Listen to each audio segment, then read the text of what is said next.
Science की नज़र में तदफीन के एक दिन बाद यानी ठीक 24 घंटे बाद इंसान की आंतों में ऐसे कीड़ों का गिरोह सरगर्म अमल हो जाता है जो मुर्दे के पाखाना के रास्ते से निकलना शुरू हो जाता है। साथ नाकाबिले बर्दाश्त बदबू फैलना शुरू करता है जो कि दरअसल अपने हम पेशा कीड़ों को दावत देते हैं। ये ऐलान होते ही बिच्छू और तमाम कीड़े मकोड़े इंसान के जिस्म की तरफ हरकत करना शुरू कर देते हैं और इंसान का गोश्त खाना शुरू कर देते हैं। तदफीन के 3 दिन बाद सबसे पहले नाक की हालत तब्दील होना शुरू हो जाती है। इंसान के जिस्म पर कोई बाल नहीं रहता और पेट फूलना शुरू हो जाता है।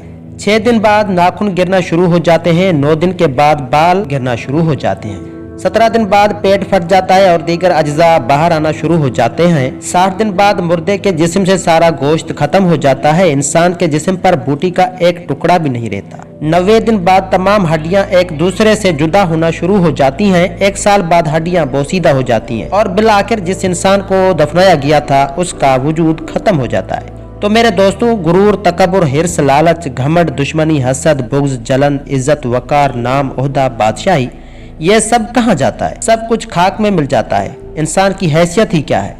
मट्टी से बना है, मट्टी में दफन होकर मट्टी हो जाता है।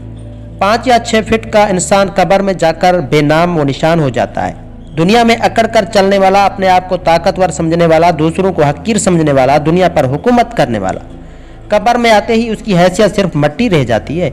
लिहाजा इंसान को अपनी अब्दी और हमेशा की ज़िंदगी को खूबसूरत और पुरसुकून बनाने के लिए हर लम्हा फ़िक्र करनी चाहिए, अल्लाह को याद करना चाहिए, हर नेक अमल और इबादत में इखलास पैदा करना चाहिए और खात्मे बिल खैर की दुआ करनी चाहिए। अल्लाह ताला मुझे और आप सबको अमल की तौफीक अता फरमाए। आमीन।